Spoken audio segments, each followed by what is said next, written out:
Assalamu alaikum wa rahmatullahi wa barakatuh. Bismillahir rahmanir rahim. Alhamdulillahi rabbil alamin wa salatullahi wa salamuhu ala nabiyyina Muhammadin wa ala alihi wa sahbihi ajma'in wa ba'd. Bado tuko katika mwezi wa Ramadhani. Alhamdulillah. Tunamwomba Allah tuwezeshe kwa taufiki yake tuweze kuyatenda mema na kuyaacha maasi, na iwe Ramadhani ni sababu ya mabadiliko yetu, tufuate njia ya haki na tukutwe na umauti hali tukiwa tumeridhiwa na yeye.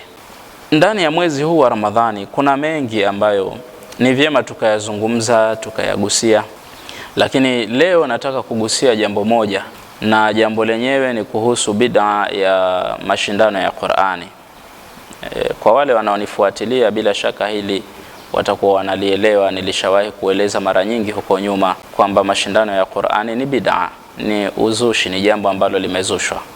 Lakini kwa sisi ambao huwa tunalipima jambo lolote linalokuja jipya, tunalipima katika mizani ya kisheria na tunalipa hukumu baada ya kuona linasimama vipi katika mizani ya kisheria, tunasema mashindano ya Qur'ani ni bid'a nzuri, inafaa, lakini ni bid'a, haijafanywa na Mtume wala haijafundishwa wala hawajafanya masahaba zake wala waliokuja baada ya hapo katika karne 3 au 4 au 5 au 6 au 7. Kwa hiyo kuwa ni suala la bid'a ni bid'a, lakini sisi ahlus sunna wal jamaa tunaoitakidi kwamba kuna bid'a nzuri, tunasema mashindano ya Qur'ani ni bid'a nzuri kwa sababu ndani yake kuna kuraghibisha watu kuisoma Qur'ani na kuihifadhi. Ni katika sehemu ya kulingania na kuipeleka mbele dini ya Allah subhanahu wa ta'ala. Lakini kwa wenzetu ambao kila kilichokuwa hakijafanywa wakati wa Mtume na hakijafanywa na masahaba, hata kama kitakuwa hakipingani na nusus, hata kama kitakuwa kina maslahi kwa umma na hakipingani na sheria ya Qur'ani na Sunna, wao wanasema hicho hakifai. Tunashangaa sijui kwa nini wanayafanya haya mashindano ya Qur'ani. Tunashangaa sana sisi, na hapa tunadhihirikiwa tu kwamba hawa watu si wa kweli na hawana insafu katika kile wanachokifuata, bali ni watu wanaopiga makelele tu, hatutaki bid'a, hatutaki bid'a, lakini wao huikumbatia bid'a. Lakini ile bid'a ambayo wameikumbatia wao na wakaitaka huwa ni sunna, hata kama ni bid'a, na jambo hata kama ni sunna lipo linaonekana katika nusus Qur'ani na hadithi. Ikiwa tu hawajalitaka wao, hilo hufika kusema bora jambo la haram, bora maasiya kuliko hilo jambo la bid'a, hata kama litakuwa zuri, hufika kusema hivyo. Lakini hii si nukta yangu ya msingi, si jambo ambalo leo nimekuja hapa kulizungumza kuhusu bid'a ya mashindano ya Qur'an. Jambo ambalo nimekuja kulizungumza hapa ni yale ambayo yanafanyika katika mashindano yetu ya Qur'ani yanayofanyika siku hizi. Ndani ya mashindano ya Qur'ani yanayofanyika siku hizi kuna makosa au kuna mambo ambayo hayako sawa, ni vyema tukayasema ili yasahihishwe. Jambo la kwanza, mashindano makubwa yanayofanywa ya Qur'ani, haya makubwa ambayo wewe unayajua, katika kuyaelekea hayo mashindano ya Qur'ani, kinachofanywa na mashekhe ambao ndo wanaendesha yale mashindano ya Qur'ani, huwatafuta watu wahuni ambao ni maarufu watangaze hayo mashindano ya Qur'ani. Wallahu a'lam, mimi sijui, lakini pengine unaweza kukuta hata kuwalipa wanawalipa watangaze mashindano ya Qur'ani. Ni jambo la kushangaza sana. Watu wahuni ambao wamekiweka nyuma ya mgongo kitabu cha Allah, hawana habari kabisa na hiyo Qur'ani, wala katika maneno yao na vitendo vyao hawana wanachokifundisha isipokuwa uovu na machafu.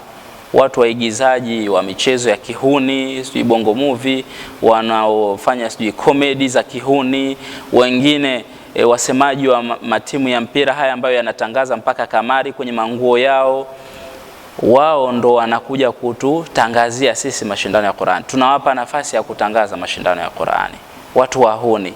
Kwani jamani, hatuwezi kuwapa nafasi wanafunzi wenyewe au washiriki wenyewe wanaoshiriki yale mashindano ya Qur'ani kutangaza? Hatuwezi kuwapa nafasi mashekhe, watu wenye heshima kutangaza? Lazima tutafute watu wahuni. Ni kama vile tukiwa tunatafuta watu wahuni kutangaza mashindano ya Qur'ani, ni kama vile tunawasapoti kwenye ule uhuni wanaofanya. Manake tumeridhishwa na umaarufu wao, umaarufu ambao wanaupata kupitia matendo ya kihuni, kuigiza michezo sijui na comedy za kihuni, Kwa hiyo ule umaarufu wanaopata ni kama sisi tumeridhia na tunathamini umaarufu wao, tunathamini mchango wao katika jamii, ndo tunawachukua, tunaona huyu ni mtu mwenye nguvu katika jamii, kwa hiyo ataweza kuwafikia watu wengi. Ni mtu ambaye sisi tunatakiwa tumpuuze, kwa sababu tunapomvuta kwenye mambo yetu ili atuhamasishie mambo yetu, manake yeye mwenyewe ataona kwamba la, kumbe mimi nathaminika, kumbe watu wananiona, kumbe ninachokifanya ni sahihi. Manake ni kama vile tunampa support kwenye yale anayoyafanya, ni kama vile tunamridhia kwenye yale anayoyafanya. Hii si sawa. Hatujakosa sisi watu wa kuwatumia katika kutangaza mashindano ya Qur'an, na ni kama vile tunaleta picha na taswira kwamba mashekhe hawana nguvu ya kuyatangaza mashindano ya Qur'ani yapate washabiki wengi na wafuasi wengi na watazamaji wengi. Kwa hiyo ili tupate nguvu tuwafate watu wahuni. Yaani ni kama tunaleta taswira hiyo kwamba watu wenye heshima hawana nguvu ya kutangaza mashindano ya Qur'ani. Kwa hiyo tutafute wenye nguvu, hata kama ni waovu, watu wa ovyo, hata hiyo Qur'ani yenyewe hawana haja nayo, tuwaweke wao ndo watangaze. Hili haliko sawa. Na kwa hivyo wale ambao wanafanya hivi, mimi nasaha zangu ni bora waache kuwapa nguvu watu waovu ambao leo tunampa anatangaza, baada ya kumaliza tu Ramadhani tunamwona anaendelea kwenye mambo yake, na wala hatumwambii, hatumkumbushi kwamba wewe si ulitutangazia mashindano ya Qur'ani, mbona unaendelea na mambo haya? Tunasubiri ije Ramadhani nyingine tunamchukua, kwa sababu tu ana ushawishi kwenye mambo yake ya kihuni anayofanya. Hii si sawa, hili iko sala mwanzo na jambo ambalo haliko sawa kabisa. Lakini jambo la pili, katika mashindano ya Qur'ani, mfano unapoona watu wanashiriki waliohifadhi juzuu 30, unapoona wanashiriki wale kwenye mashindano makubwa final tena, basi ujue wale wameshathibitishwa kwamba wamehifadhi kweli juzuu 30. Na kuna baadhi ya mashindano mpaka unafikia final, maana yake wewe umeshapita kwenye michujo huko, mashindano madogo madogo ndo unafikia ile hatua. Mashindano 99% yako hivyo. Kwa hiyo maana yake watu wanaoshindana kwa kuhifadhi kitabu cha Allah wote tunakuwa tumeshawathibitisha kwenye ile final ya mashindano kwamba hawa wamehifadhi kweli hiki kitabu chote vizuri, tena kiasi kwamba lau tutafanya leo, yule mshindi wa kwanza leo anaweza akawa wa pili kesho. Ikiwa kesho tutarejea tena kufanya ile mashindano ya Qur'an, kesho anaweza kuwa mshindi wa pili. Bali yule wa tatu kesho tukifanya mashindano anaweza kuwa ni wa kwanza. Bali wa tano anaweza kuwa kesho wa kwanza, tukija tukarejea tena anaweza kuwa wa tatu. Hivyo ndivyo ilivyo. Na kwa hivyo wanapokuwa watu wote wameshahifadhi kitabu cha Allah, tuwape heshima kwa kule kuhifadhi kitabu cha Allah. Tuwape heshima na tusiwadunishe na tukawadhalilisha, kwa sababu haiwezekani watu wote wamehifadhi kitabu vizuri halafu mshindi wa kwanza tumpe milioni 20. Mfano tunatoa mshindi wa kwanza tumpe milioni 20, kisha mshindi wa 4 tuje tumpe milioni 3 au milioni 5, apitwe milioni 15 na huyu mshindi wa kwanza. Wakati hawa kama tutafanya kesho mashindano, huyu wa 5 anaweza akawa wa kwanza. Wote wamehifadhi kitabu cha Allah. Si vibaya kama tutasema huyu ndiye aliyefanya vizuri zaidi kwa leo, na kwa hivyo tumuongeze kidogo zawadi, hakuna shida kwenye hilo. Lakini kuachanisha kiasi ya kwamba mpaka yule aliyetokea wa 5 anahisi sasa kwamba nimeshindwa, anajisikia vibaya, wengine hulia. Mimi nimeshasikia baadhi yao wakilalamika, wanapendelea wanafunzi wao wale vina hivi, wanalalamika kabisa, kwa maana anahisi mtu kashindwa, ilhali huyu hajashindwa. Ndo ukweli, mtu amehifadhi kitabu chote cha Allah, vipi awe kashindwa? Hajashindwa.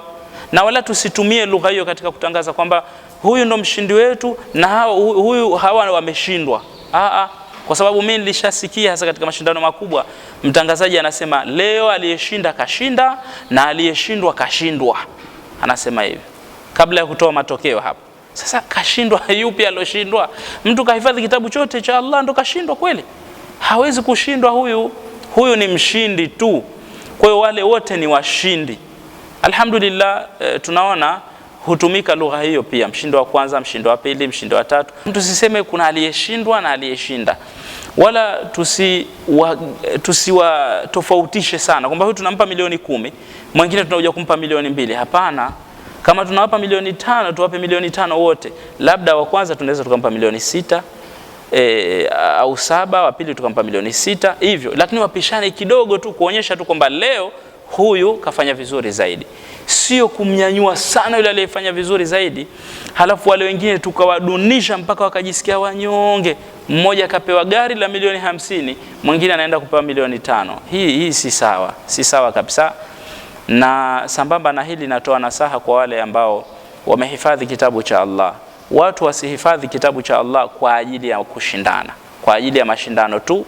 Wahifadhi kitabu cha Allah kwa ajili ya kutaka radhi za Allah na kukifundisha ili ipatikane salama kwao mbele ya Allah, lakini vile vile iwe ni jihad kwao hiyo hapa duniani katika kukifundisha kitabu cha Allah na kuhamasisha watu kukisoma. Kwa sababu kuna watu wanahifadhi Qur'an, hasa wanawake, lakini mara tu anapotoka kwenye utaratibu wa kushindana, sasa ameshaolewa, pengine ameacha kushiriki katika mashindano, basi anaacha kuhifadhi Qur'an, inapotea.